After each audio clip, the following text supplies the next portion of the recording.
Assalamualaikum warahmatullahi wabarakatuh, teman-teman sekalian.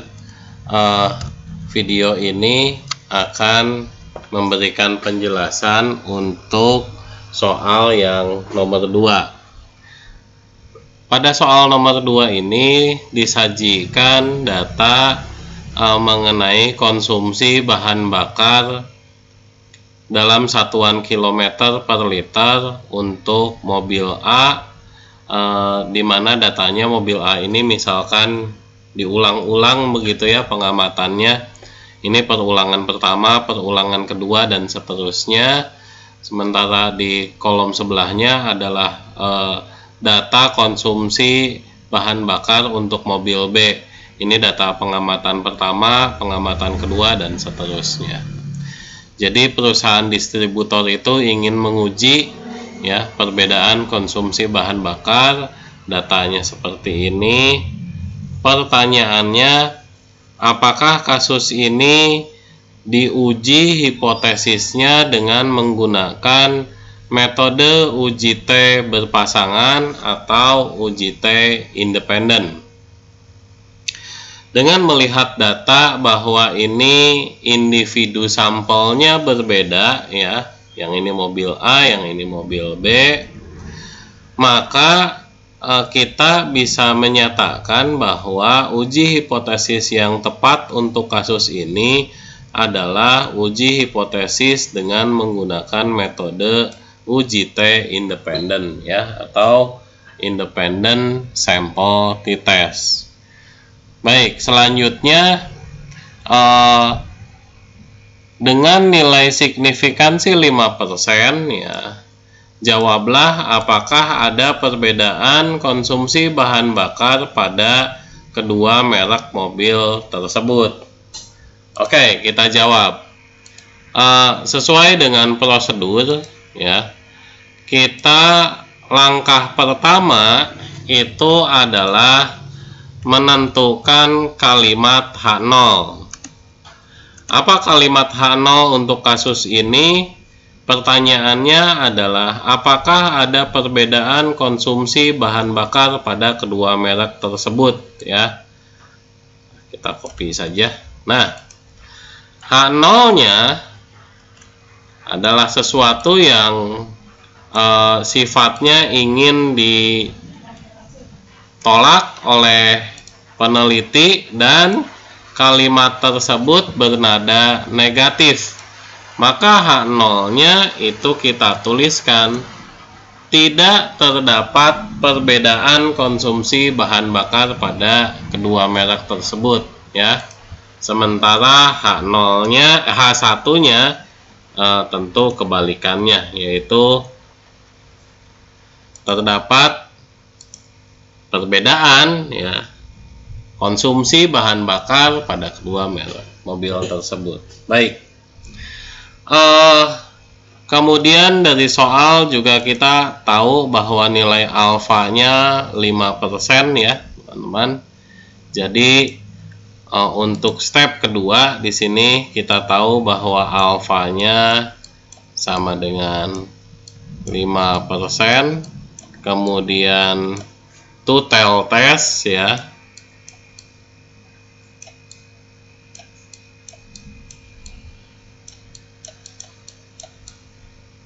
Oke, langkah selanjutnya adalah kita coba uji ini dengan menggunakan saya nanti akan mempraktekkan dalam 2 tools, satu dengan menggunakan SPSS, satu lagi dengan menggunakan Excel ya.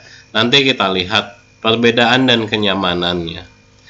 Baik, saya sudah menginputkan ke dalam SPSS. Teman-teman sekalian, untuk kasus independent t-test ada sedikit perbedaan ketika menginputkan ke dalam SPSS ya. Kalau yang paired itu kita inputkan variabel-variabelnya dalam kolom yang berbeda. Ini variabel pertama kita inputkan dalam kolom ini ya, sementara variabel kedua di kolom sebelahnya. Untuk independen agak sedikit berbeda, di mana untuk mobil A, jadi kita definisikan seperti ini. Di sini adalah datanya ya. Kemudian kategorisasinya kita inputkan di sebelah kanan. Kategorisasi ini kita inputkan dengan numerik ya teman-teman sekalian. Jadi kita inputkan dengan angka 1 karena ini kategorinya adalah untuk mobil A, 1 itu untuk mobil A, dan 2 ini ke bawah, 2 itu untuk mobil B ya.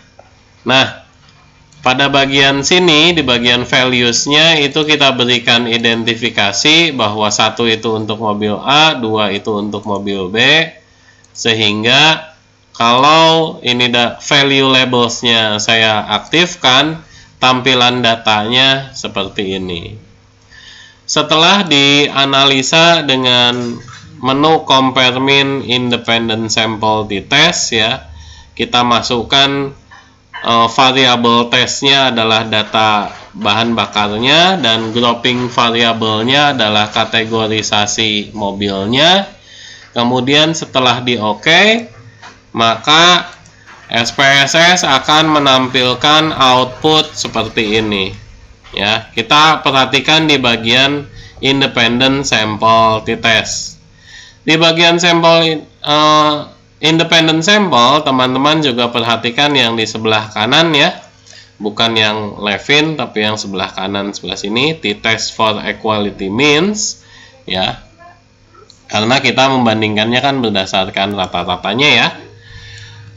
Teman-teman perhatikan ya, di sini juga disajikan dua data yang bisa kita analisa ya untuk pengambilan keputusannya, yaitu kita lihat di bagian signifikansinya. Di sini khusus untuk total ya, di SPSS signifikansi total, dan juga nilai T hitungnya ya di sini ya, nilai T hitungnya. Dan untuk kasus kita kali ini kita ambil asumsi bahwa variansinya sama ya antara kedua kategori data itu. Kita ambil yang equal variance assume. Jadi yang ini minus T hitungnya adalah minus 4,250 atau nilai signifikansinya tidak terlihat di sini karena lebih kecil dari 3 digit di belakang koma. Oke, pengambilan keputusannya nanti teman-teman sekalian, saya akan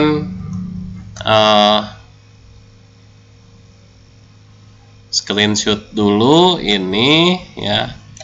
Nah, untuk nanti kita jadikan bahan di sini ya.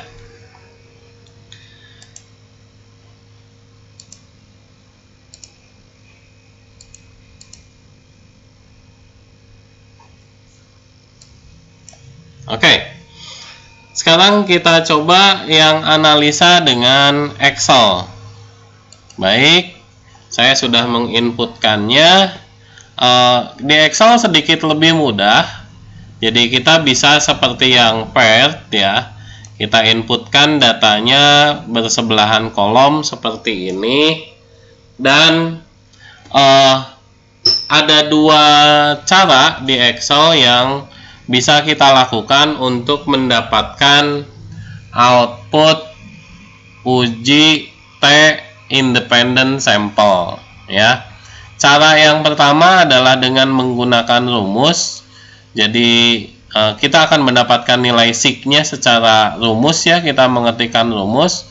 Teman-teman bisa menggunakan rumus sama dengan T titik tes.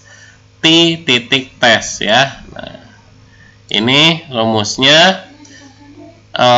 Wizardnya kita bisa masukkan data data ini agak sedikit, data mobil A, data sampel pertama di array 1, data sampel kedua di array 2 ya. Nah, kemudian di sini ini di bagian tel kita isikan angka 1 jika kita akan mengujinya dengan one tail distribution ya.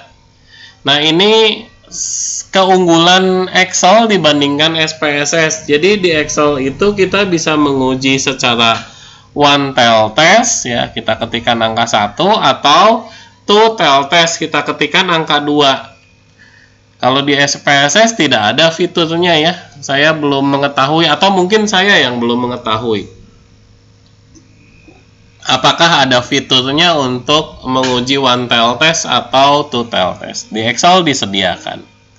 Kemudian di step berikutnya di sini ya, kita isikan angka 1 jika kita akan mengujinya dengan metode paired sample t-test, atau kalau independent t-test kita ada 2 ya, yaitu equal variance assume, kita isikan angka 2, atau kalau yang unequal variance assume kita isikan angka 3. Dan kita samakan dengan yang SPSS, asumsinya yaitu kita menggunakan angka 2 atau equal variance. Setelah di OK, nanti ketemu nominal angkanya, angka signifikansinya adalah 0,00019. Jadi betul ya yang di SPSS tadi, ini dia memang tidak terdeteksi angkanya karena di situ terlihat ya, di Excel terlihat mulai ada itu pada digit keempat di belakang koma. Ya. Baik teman-teman sekalian, masih di Excel, kalau teman-teman itu sudah menginstal Analysis Toolpack, kita bisa memanfaatkan data analisis ya. Jadi di data analisis ini kita dipermudah, tidak perlu menghafalkan rumus-rumus. Di sini kita tinggal pilih t-test to sample assume equal variance, kemudian diklik OK, begitu ya. Sama caranya seperti tadi. Ini variabel satunya, variabel 2-nya, dan kemudian kita pakai alfanya 0,05, sudah ya. Begitu kita klik OK, nah tampilannya seperti ini teman-teman sekalian ya. Di sini, nah menariknya di Excel itu kita disajikan data DF ya, kita disajikan data DF nih, DF-nya 30. Kita juga disajikan T hitung ya teman-teman ya. Maaf, ini maksudnya T hitung, betul ya, T hitung ini. Ini kita disajikan T hitung ya. Kemudian juga kita disajikan nilai sig untuk one tail, oke. Kita juga disajikan nilai signifikansi untuk two tail, dan kita diberikan informasi untuk T tabel kalau two tail ya, dan juga T tabel untuk one tail. Komplit di Excel ini ya, kita tinggal menggunakannya teman-teman sekalian. Jadi saat ini kalau diminta membandingkan apakah lebih komplit SPSS atau Excel ya, khususnya untuk untuk metode pengujian two-tail test, saya lebih cenderung untuk memilih Excel teman-teman sekalian ya. Karena apa? Karena informasi yang disajikannya lengkap sekali. Baik, sekarang kita coba berdasarkan output perhitungan itu kita ambil kesimpulan ya. Kita coba mengambil kesimpulannya dengan berdasarkan indikator nilai signifikansi dan juga nanti T hitung. Kita coba dua-duanya, apakah kesimpulan yang dihasilkan sama. Teman-teman sekalian,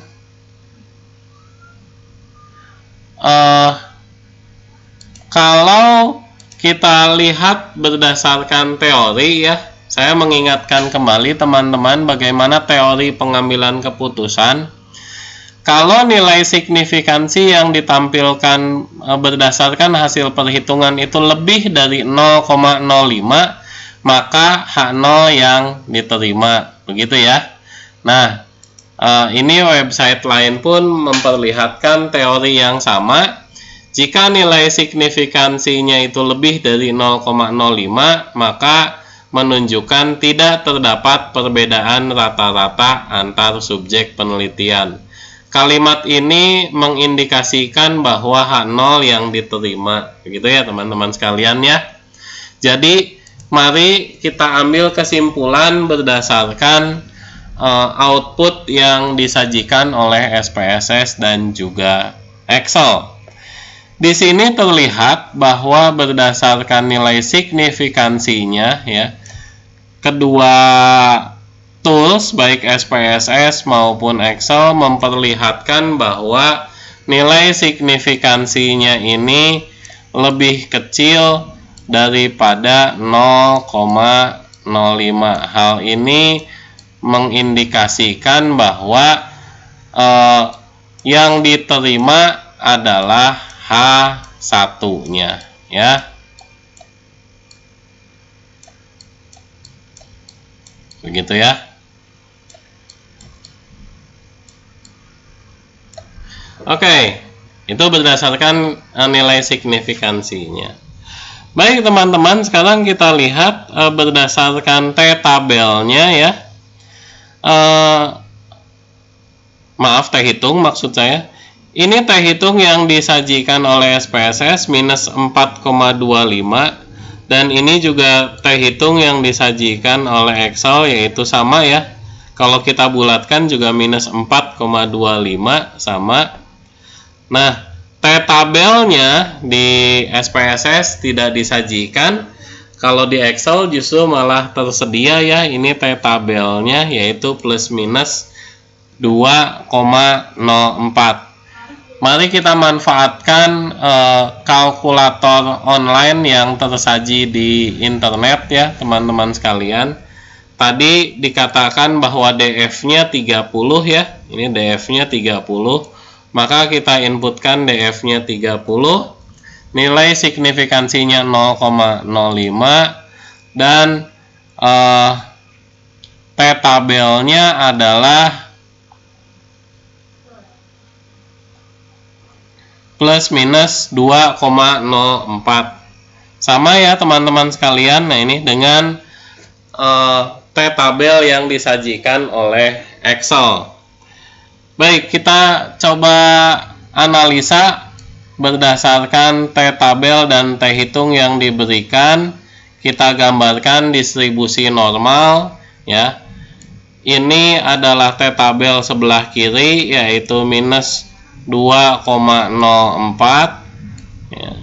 Dan ini adalah T-tabel yang di sebelah kanan yaitu positif 2,04. Baik, T-hitung kita bernilai negatif, yaitu berarti berada di sebelah sini ya T-hitung kita. Nah, berdasarkan posisi T-hitung, maka kita bisa mengambil kesimpulan kalau areanya itu di ekstrim di kanan dan di kiri ya, di sini ya teman-teman sekalian. Ini kan artinya ini area H0 ditolak, begitu kan ya. Nah, dari sini kita bisa melihat bahwa berdasarkan analisa T-hitung dan T-tabel juga sama nih ya, yang diterima adalah H1. Dengan demikian, kesimpulan untuk soal nomor 2 ini adalah terdapat perbedaan konsumsi bahan bakar pada kedua merek tersebut.